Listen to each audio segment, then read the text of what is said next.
मेरा public accounts committee में जाना लाजमी है, शेख रशीद ने बता दिया। कहते हैं पीएससी की रुकनीत के लिए बाकायदा दरख्वास्त दी है। शहबाज शरीफ बाकी मामलात का ऑडिट करें, मैं इनके मामलात का ऑडिट करूंगा। मौजूदा हुकूमत में अमरीकी सदर को भी पाकिस्तान आता देख रहा हूं।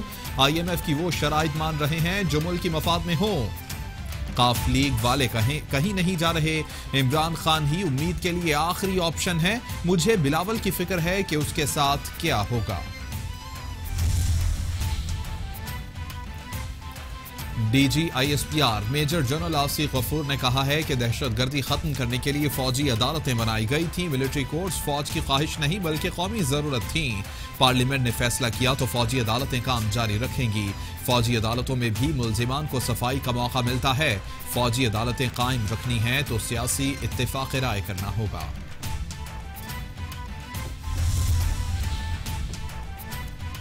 वज़ीर-ए-आज़म के मुशीर बराए तिजारत अब्दुल रज़्ज़ाक दाऊद का कहना है कि करंट अकाउंट खसारा चैलेंज है, कम करने के लिए हंगामी इक़दाम किए जा रहे हैं। दिसंबर 2017 के मुकाबले में 2018 बेहतर रहा। रमा साल $27 अरब की बरामदात कर लेंगे। खुर्दनी तेल पर तवज्जो मरकूज नहीं कर सके, लेकिन अब खुर्दनी तेल की सनत को बहुत आगे लेकर जाएंगे। वज़ीर आला पंजाब की मियां वाली अहमद उस्मान बुज़दार तरक्याती प्रोग्राम्स और अमन व अमान के हवाले से इजलासों की सदारत करेंगे। मियां वाली के अरकान कौमी और सूबाई असम्बली, बार एसोसिएशन का वफ्द और PTI के ज़िली ओहदेदार भी वज़ीर आला पंजाब से मुलाकातें करेंगे।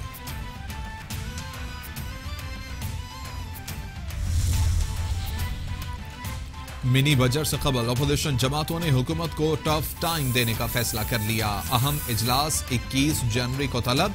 जराये के मुताबिक ग्रैंड अपोजिशन के इजलास में फौजी अदालतों की मुद्दत में तौसी पर गौर किया जाएगा। पार्लियामान से मुताल्लिक हिकमत अमली मुरतब की जाएगी।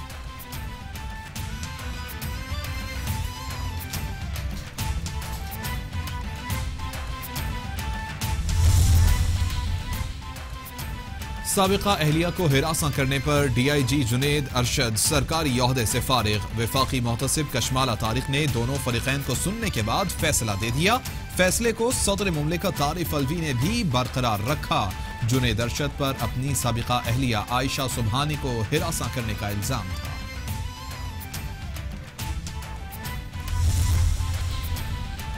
चीफ जस्टिस आसिफ सईद खोसा का सोशल मीडिया पर कोई अकाउंट नहीं है।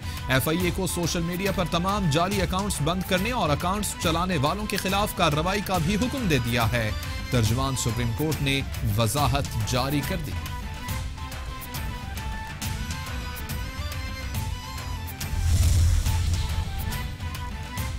लाहौर की सेशन कोर्ट में खोखर बिरादरान की दरख्वास्त जमानत पर समाअत। अदालत ने अफजल खोखर और सैफुल मलूक खोखर की जमानत में 30 जनवरी तक तौसी कर दी।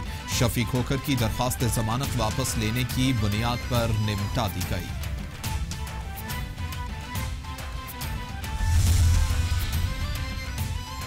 कराची की ATC में सानिहा 12 मई के मुकदमात की समाअत। मेयर कराची की हाजिरी से इस्तिस्ना की दरख्वास्त मंजूर। 16 मफरूर मुल्जिमान की एक बार फिर नाकाबिले जमानत वारंट गिरफ्तारी जारी। मुकदमे की समाअत 2 फरवरी तक मुलतवी।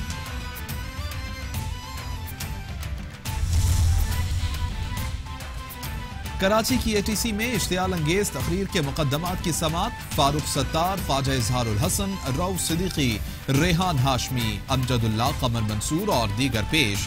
अदालत ने आइंदा समाअत पर गवाहों को तलब कर लिया। समाअत 16 फरवरी तक मुलतवी। पंजाब भर में 21 जनवरी से 3 रोजा इंसदाद पोलियो मुहिम का आगाज। 48,000 टीमें 1,91,00,000 बच्चों को कतरे पिलाएंगी। वज़ीर सेहत डॉक्टर यास्मीन राशिद का कहना है कि पोलियो टीमें घर घर जाकर बच्चों को कतरे पिलाएंगी और मुकम्मल तैयारी के साथ इस मुहिम को कामयाब बनाया जाएगा, जबकि दूसरे सूबों से आने वाले बच्चों को भी कतरे पिलाए जाएंगे। लाहौर में जिला इंतजामिया का तजावुजात के खिलाफ ऑपरेशन जारी। ऑपरेशन में भारी मशीनरी का इस्तेमाल। केनाल रोड हरबंसपुरा से 20 कनाल जमीन वागुजार करा ली गई। गुलशन रावी में दौरान ऑपरेशन कार सरकार में मुदाखलत पर 2 अफराद को हिरासत में लेकर मुकदमा दर्ज कर दिया गया।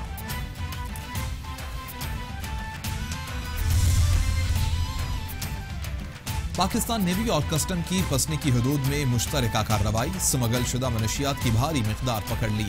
कस्टम जराये के मुताबिक पकड़ी गई मनशियात की बैन अल-अक़वामी मार्केट में मालियत 32 लाख रुपए है।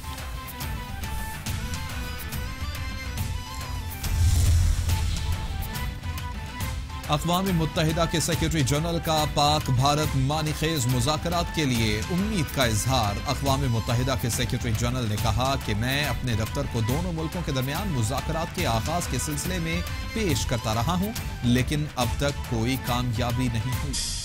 अहम खबर से आपको आगाह करेंगे। लाहौर की एहतसाब अदालत ने ख्वाजा बिरादरान के जिस्मानी रिमांड में 26 जनवरी तक तौसी कर दी है। एहतसाब अदालत ने ख्वाजा बिरादरान के जिस्मानी रिमांड की दरख्वास्त पर महफूज फैसला सुना दिया है। आज की दरख्वास्त के मुताबिक ख्वाजा बिरादरान के मजीद जिस्मानी रिमांड की जरूरत नहीं है। वकील ख्वाजा बिरादरान की जानिब से कहा गया, जबकि गुज़िश्ता रिमांड की भी जरूरत नहीं थी। वकील अमजद परवेज ने कहा कि ख्वाजा बिरादरान के अकाउंट से कोई हेर फेर नहीं हुआ। 40 दिन का जिस्मानी रिमांड हो चुका है। अदालत नैब की जिस्मानी रिमांड की दरख्वास्त मुस्तरद करे। अदालत ख्वाजा बिरादरान को जुडिशल रिमांड पर भेजे। ख्वाजा बिरादरान के खिलाफ केस ठीक है या गलत, इसका फैसला रेफरेंस में होगा। पैरागोन के साथ जो भी लेन देन हुआ वो कानून के मुताबिक हुआ है। कोई ऐसा अकाउंट या ट्रांजैक्शन नहीं जो डिक्लेयर न की हो। आपको बताएं कि 2018 से इंक्वायरी चल रही है और हर दफा नैब के सामने पेश हुआ हूं।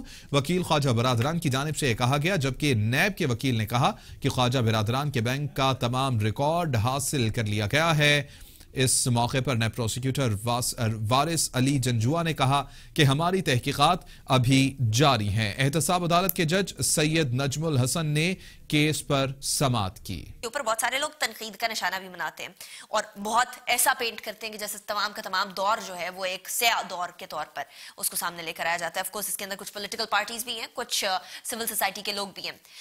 How do you see Saqib Nisar साहब लेगेसी और किस तरीके से आप उनके पूरे दौर को देखते हैं? देखें, चीफ जस्टिस साकिब निसार का अगर आपने टेन्योर जो है उनको उसको जज करना है तो उस वक्त के जो सर्कमस्टांसेस थे उनको मद्देनज़र रखते हुए आप जज करना चाहिए हमें। उस वक्त सिचुएशन पॉलिटिकल इंस्टेबिलिटी थी, काफ़ी वॉलेटाइल थी, इंस्टीट्यूशनल हमारा क्लैश था, कॉन्फ्लिक्ट थे, तो एक्स्ट्राऑर्डिनरी सर्कमस्टांसेस थे। और देखें, जब चीफ जस्टिस जो होता है he is guardian of the constitution along with other जजेस ऑफ द जुडिशरी, तो उन्होंने फंडामेंटल राइट्स जो हैं उनको प्रोटेक्ट करना है अलॉन्ग विद डिस्प्यूट रेजोल्यूशन। तो एक्सपेक्टेशंस लोगों की बहुत ज़्यादा होती हैं जुडिशरी से, क्योंकि जुडिशरी के पास ही पावर होती है फंडामेंटल राइट्स को प्रोटेक्ट करने की। आर्टिकल 184(3) अगर हम देखें कॉन्स्टिट्यूशन का, उसमें सुप्रीम कोर्ट के पास पावर है कि मैटर ऑफ पब्लिक इंपॉर्टेंस और उसके साथ ऐसा मैटर जिसमें फंडामेंटल राइट्स इन्फ्रिंज हो रहे हों उसमें उसने इंटरफेयर करके प्रोटेक्ट करना होता है। तो चीफ साहब ने बेहतर समझा, उनकी जो टेन्योर था मेरे ख्याल से he wanted to do something for the society, क्योंकि he is the guardian of the constitution और कॉन्स्टिट्यूशन में बुनियादी हकूक़ है, तो उनकी नीयत पे कोई शक नहीं किया जा सकता। जो उन्होंने किया है वो अपनी कॉन्स्टिट्यूशनल ड्यूटी कर रहे थे। तनकीद की जहाँ तक बात है, देखें हमारी सोसाइटी है, इसमें लोग डाइवर्स ओपिनियन रखते हैं, उनके अपने ओपिनियंस होते हैं, अपनी राय होती है। कुछ लोगों को उनका जुडिशल एक्टिविज्म पसंद नहीं आता, लेकिन कुछ लोगों को उनका जुडिशल एक्टिविज्म पसंद आया है। तो इसलिए मेरे ख्याल से फ्रीडम ऑफ एक्सप्रेशन है सोसाइटी में। जिन लोगों को वो जुडिशियल अप्रोच नहीं पसंद तो they can express their opinion, लेकिन as far as I am concern as a lawyer, मेरे ख्याल से एक्स्ट्राऑर्डिनरी सर्कमस्टांसेस थे, एक्सपेक्टेशंस बहुत ज़्यादा थी लोगों की उनके लिए, और उन्होंने मेरे ख्याल से एक अच्छा टेन्योर पास किया है। जुडिशियल ओवररीच थी, बिल्कुल मानने वाली बात है, लेकिन एक्सपेक्टेशंस भी ज़्यादा थी और हालात एक्स्ट्राऑर्डिनरी थे, एंड आई थिंक उन्होंने अपना टेन्योर बहुत अच्छा गुजारा है। मैं इसमें कोई कबाहत नहीं समझता।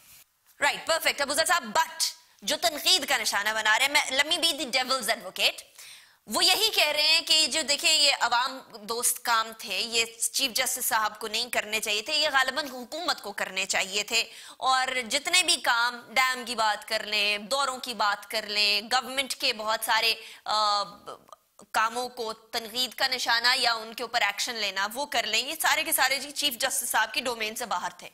क्या वाकई में ये काम चीफ जस्टिस साहब की डोमेन से बाहर थे? साकिब निसार साहब ने क्या वाकई में अपनी डोमेन से तजावुज किया था? ये तनकीद वजह है या गलत है? देखिए जी, ये बिल्कुल गलत बात है, डोमेन से बाहर नहीं है। मैं आपको ज़रा थोड़ा सा बता दूं, आर्टिकल 184(3) के अंदर it's duty of the constitutional court and the supreme court being the apex court and chief justice being the head of the supreme court of Pakistan, उनकी कॉन्स्टिट्यूशनल ड्यूटी है। देखिए, जुडिशरी के 2-3 काम होते हैं। पहला, उन्होंने कॉन्स्टिट्यूशन को इंटरप्रेट करना है, कानून को, फिर उन्होंने डिस्प्यूट रेजोल्यूशन करना है। और सबसे इंपॉर्टेंट काम होता है फंडामेंटल राइट्स, बुनियादी हकूक जो है आपके आइन में जो प्रोवाइडेड है, उनकी प्रोटेक्शन है। जहाँ तक देखें, डैम फंड की चलें बात कर लेते हैं। कभी हुआ नहीं है, अनप्रेसिडेंटेड है, लेकिन राइट टू लाइफ जो है आर्टिकल 9 हमारा, उसके अंदर राइट टू वाटर भी है, राइट टू हेल्दी इन्वायरमेंट है, वो इसमें इंक्लूडेड है। तो मैटर ऑफ पब्लिक इंपॉर्टेंस भी है। तो 184(3) में 2 ही कंडीशंस होती हैं, इन्फ्रिंजमेंट ऑफ फंडामेंटल राइट और मैटर ऑफ पब्लिक इंपॉर्टेंस। तो देखें, ज्यूरिसडिक्शन तो कोर्ट एज्यूम कर सकता है, और 187 में उनके पास पावर है, the court can pass any order in order to do complete justice.